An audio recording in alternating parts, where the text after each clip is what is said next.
So yes, it is finally here. Actually, it was finally here for everybody else a few weeks ago, but what I mean is it is actually here with me on the desk, AMD and Sapphire's fastest consumer graphics card. Today we're going to do a build with it, and it's not just going to be any old build.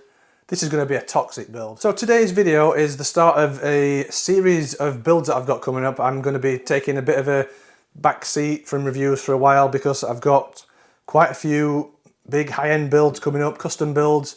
We've got one coming up with Fractal, one with Be Quiet, and another one that's top secret at the moment. I can't say too much about that, but that's going to be a real big one. But I'm going to be kicking off that series of builds today, basing a system around this new Radeon RX 6950 XT. And this is not just any 6950 XT. This is the Sapphire Toxic. For those of you that are familiar with AMD cards, if you've been buying AMD cards for a while, you'll know that Sapphire are some of the best on the market, generally speaking. They've got various levels to the range. So they start off with the Pulse cards, which are generally decent performance, affordable, and ideal for gamers that are probably on a budget, but still completely solid, decent, reliable cards. If you were to compare them to a car, I'd say they're like a Ford Fiesta. And then if you want to take a step up, go to the Nitro Plus range, which offers a little better performance. Some might say better aesthetics as well, overclocking potential. I'd probably compare them to something like a Golf GTI. Solid, reliable, good performance. So for those of you that want the absolute best, top of the range, the Lamborghini Aventador of graphics cards, you're going to be wanting a Sapphire Toxic card. These are absolutely for those people that have, worked really hard all year, saved up plenty of money, got rich parents that they're going to tap into their bank account. The Sapphire Toxic card is the one for you. The Toxic 6950 XT, this comes with a 360mm Aorus all-in-one cooler attached to it from stock. Obviously has a heatsink for memory and VRM and everything else, but it is the best in terms of performance, aesthetics, overclocking potential as well is going to be the best with this, and obviously it's going to be the best for cooling, or I'd say second best to custom cooling. For a stock card, you're not going to get anything better, I'd say, than this in terms of AMD anyway. So this is what we're going to be basing the build on today. So I need to build a system that is going to complement the Toxic style. So generally speaking, Toxic, it usually comes with like a yellow theme. You can see bits of yellow on the box and stuff. So I'm going to be using some of the EK Cryo Fuel Solid Laguna Yellow in the CPU loop, because I'm going to be building a custom CPU loop with a EK Quantum Kinetic. This is a TBE 300 D5 pump res combo. I've also got a EK Quantum Magnitude CPU block, the one for Ryzen, but it's a bit of a hybrid one that I put together myself. So it's got a plexi top, so we're going to be able to see the yellow fluid inside, a nickel cold plate, and then it's got a black mounting frame on that as well, because that is going to complement the rest of the system. So the Toxic card out of the box, it looks really nice. I really like the look of this card. Before it's even lit up in RGB lighting, there's some RGB lighting going on here.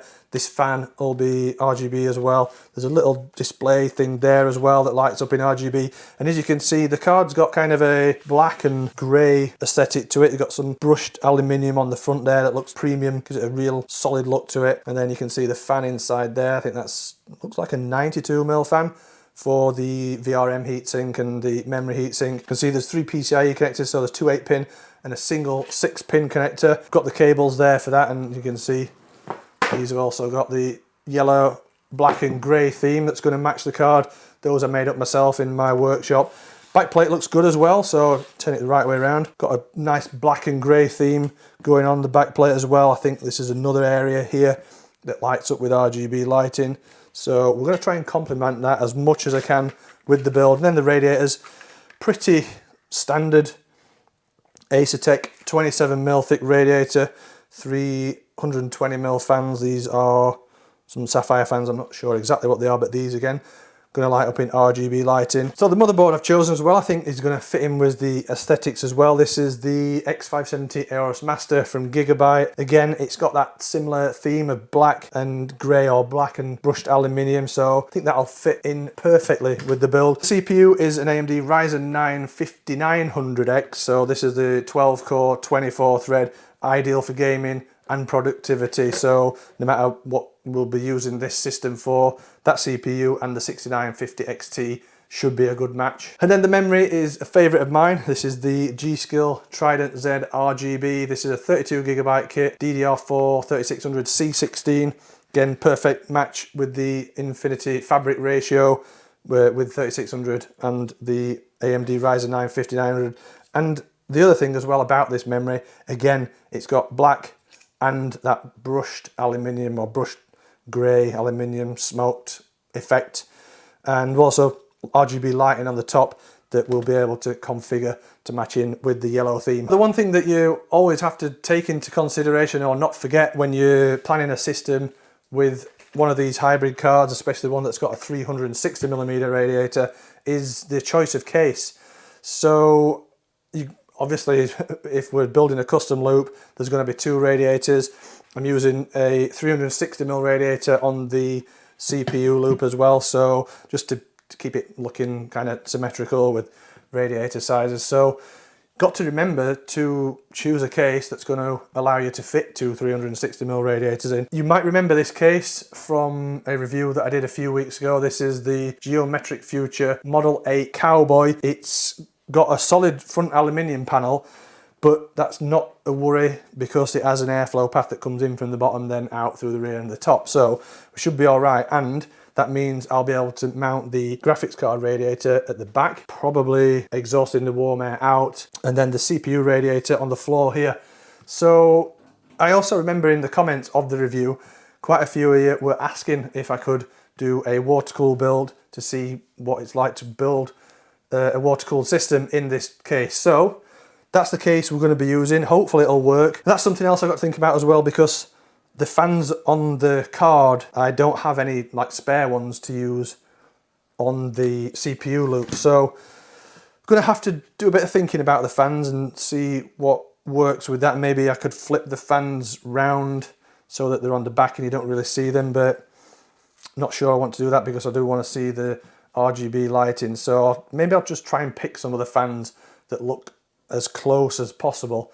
So we'll find out how that goes in a bit. Obviously, with such a powerful graphics card and a high-end CPU and all the other water cooling parts and everything else, going to need plenty of power for this system. So I've chosen the Seasonic Prime TX1000. So this is a 1000 watt power supply and it's 80 plus titanium rated. So that should give us all the power we need for the system. And then last but not least, it's the storage. So I don't need a lot of storage in this system. It is only going to be a showcase system. So I've chosen the WD Black SN850 2TB version, so still is plenty if you want to install some games and stuff like that on there, and it is a PCIe Gen 4 NVMe M.2 SSD. So that is basically all the hardware. Last thing as well is the tubing that I'm going to be using. This is the Corsair Hydro X XT hardline tubing. You can see this has got a satin clear finish to it. It's also available in a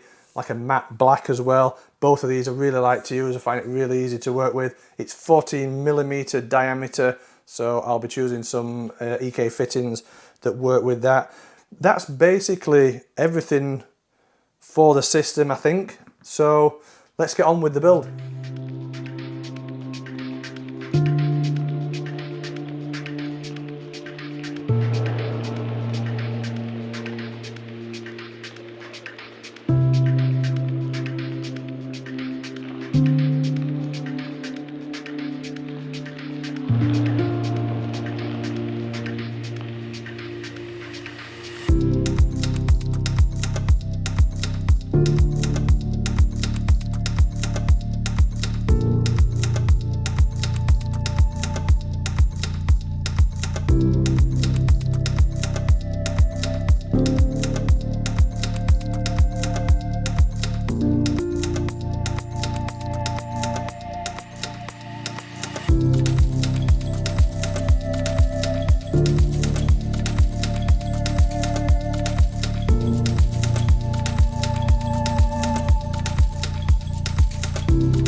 So as you can see, the build's complete. It's turned out looking pretty much as I hoped it would do. I had to make one or two minor compromises, I'll come back to those in a sec, but I do love the way it looks with the dark blacks, those brushed aluminium and silver parts, and then the bright yellow highlights, really setting off the Toxic theme. I love the job that Sapphire has done with the aesthetics of the card. It's not too in your face, it's quite a subtle design, but it's got a real unique look to it. I think it's designed so that it'll fit more or less with any kind of system theme, not too difficult, as long as you've obviously got space for the 360mm radiator in your case, which is the main thing. In terms of the compromises, the main one was the pump res combo. I originally planned on mounting it horizontally on top of the radiator on the bottom of the case, but there was a bit of a problem with space. The back radiator didn't quite allow enough space to fit that in horizontally, so I mounted it vertically. Still looks all right, but it does cover up some of the cables that I spent hours making, which is a slight disappointment, but I still like the way it looks. I still gotta say, I think it looks great. Let us know what you think of it in the comment section. Is this some kind of thing that you would like? Would you build a system like this? Anything else you would do differently using these parts? Please let me know. The other slight compromise with the fans, I didn't have any of the spare Sapphire fans, so I just used some Corsair LL120s. They're mounted the opposite way around in a pull configuration, so it doesn't look too bad, because even if I did have the Sapphire fans, I would have had to mount them the opposite way around, so they probably would have looked a bit different anyway. Good thing is the RGB lighting all synchronizes up pretty well. The colour tones are very similar, so that was easy to do. And if you want to change the RGB lighting on the Sapphire Toxic card, you can just use the Trixx software and go into the Nitro Glow section, and then you can just change the colour of the RGB lighting on there if you don't want yellow, if you want to use something else. And to make sure that the system's running as it should be, check the performance of the card in its stock configuration. No overclocking being done. I just ran the 3D Mark Time Spy benchmark. You can see the overall score is just over 20,500, which is an excellent score. And the graphic score, which is the important one, is 22,514, which even with the card stock, that's brilliant performance. Most people don't need anything more than that. So, but obviously the card is water cooled. You can do more tweaking, overclocking with it if you like, to tune it exactly how you want. So yeah, everything's looking good, running great. The Sapphire Toxic 6950 XT is available to purchase in the UK now, and you can pick one up from Overclockers for just under £1,250. So thanks for watching, guys. I hope you've enjoyed the Sapphire Toxic build. If you have, don't forget to give us a thumbs up. Leave a comment in the comment section below as well. Let us know what you think of the system. And if you enjoy what we do here at Kit Guru, you can always head over to our store and pick up some of the merchandise, or you can even subscribe to our Patreon. And don't forget, as always, if you want to catch up on all the in-depth technical reviews, head over to the website.